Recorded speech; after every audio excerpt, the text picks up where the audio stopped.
Kia ora, I'm Sharon Holt, the writer and publisher of Te Reo Singalong books.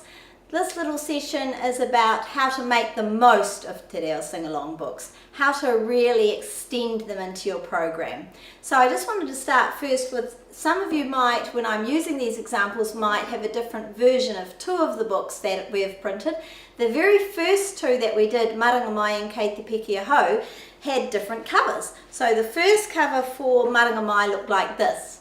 So if I'm holding up this book, it's exactly the same inside, it just has a different cover.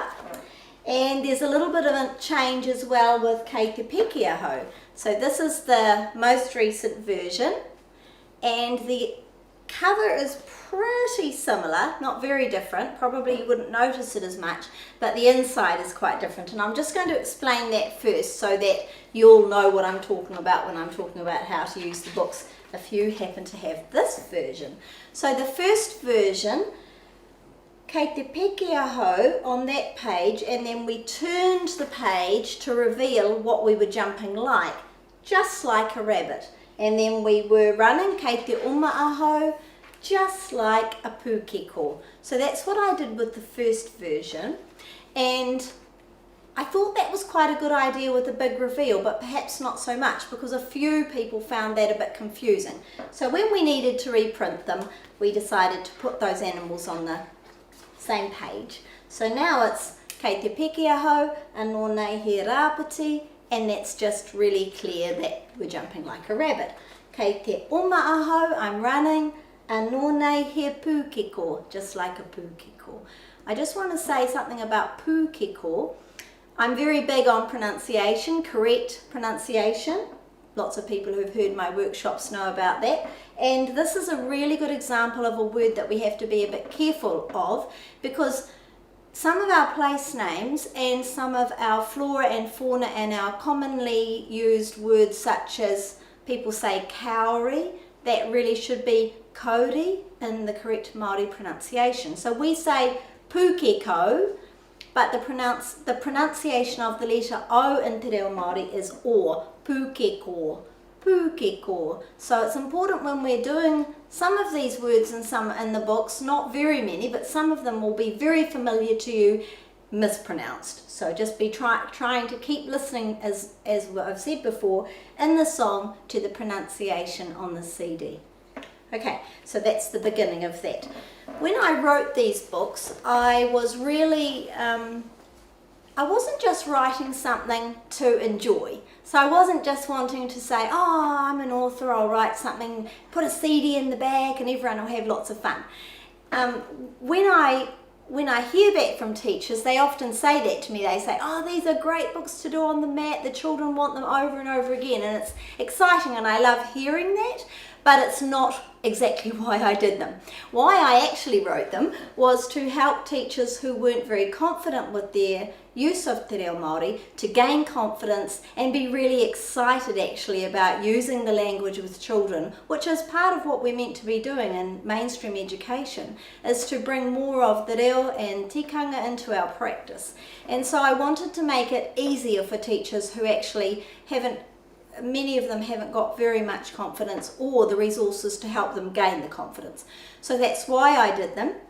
So firstly, yes, have fun on the mat, that's great, but the books are much more than that. So each book has its ideas about how to use it and how to follow on with other things, but what you need to think about is you can extend those as well. My ideas are just some of them. Lots of teachers have told me of lots of other things that they've done. Each of the videos for each book gives you some of my ideas, but there are many more. Just don't stick to those ideas. Expand and think about how you can do this in the curriculum. For example, the weather book, Ane Care, that's a really important one to pronounce correctly. Ane Care, Ane Care. The weather book is a really good one for expanding out when you're doing anything about the weather, or perhaps a little bit to do with the seasons. And the bugs book, Hia Ha Tēnei, is obviously a really good one to do around insects. And so there's obvious things with many of the books of how to extend them into your program, quite apart from going through the follow-up ideas in each book. So that's a start. Why we need to do that is because learning a language is always going to be easier if we do more around it. So just doing this as a song on the mat is actually quite helpful for learning the language because we're already engaging singing and listening rather than just looking. So that's already a good start. Many of you already know how to add actions to that, and I'll be talking about that in later videos. So all of those are good, but the more of that we can do, the more actions, the more props, the bigger we can make it, the easier it will be for the Māori language to stick in the heads and be remembered and to be understood. So it's really important that the children understand what they're saying, and for me, really important that they can then go out into the playground, back into their homes, in the classroom, and use these sentences in context. So with this one, it's incredibly obvious. Te Reo mai, which most people know means look at me or look here. He aha tēnei, what's this? And so children will do that. It's the reason I wrote the book, it's very common. Children will come up with an insect, in this case a snail, and say, oh, you know, look, what's this? If they haven't learned the name before. And so this is a perfect example of a book that then you can take this into the playground. For example, a child comes up to you, you've already done this book a few times, a child comes up to you with one of the insects in this book. Oh wow, that's exactly like that book here, ha tēnei. Make those connections and try and use as much of the reo in your contextual situation as you can. It's really, really important. And the last thing I want to say about that is that it's a bit hard writing these books to please all of the people all of the time, because just as in English, there's lots of words for different things. So for example, there were actually a lot of words that I could have used for ladybug. It sometimes depends on where you are based, where you come from, your dialect, which dictionary you look at, and I just have to choose one. So the books have to be made, so we just have to go ahead and choose a word. If that's the wrong word for your dialect, for example, for worm, you can say noke or toke. If that's the wrong word for your dialect, just change it. And in the song, and teach the children, say, oh, Sharon's written noke in this book, but in our region, we say toke.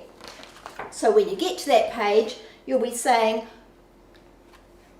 we're going to change that. Instead of he noke tēnā, we're going to say he toke tēnā, because that's correct for our region, or whatever the thing is. And I think it's really good to be upfront with children about that, so that they learn that there are different words for things, which they already know in English, because some people might call their sofa a couch or a lounge suite or a settee. Children are aware that there are different words for the same thing, and that's the same with Te Reo Māori. So don't let that faze you. Just use the words that are in the books until you find out. Somebody is bound to tell you, oh, that isn't the word we use here. Sometimes that isn't the sentence structure we use here. So my last thing is about sentence structure. Kei te peke aho is our way of saying I am jumping. Some people will also say e peke ana aho. So if that's the dialect that you use and that's the region that you're in, then you can feel free to talk about that with the children, still use these words, or maybe change it so that those words are in there. But just opening up their understanding will be really good for them to say, oh, there's different ways of saying things. It's not wrong or right, it's just different. And whatever's correct for your area is what you need to be using. Ka kite.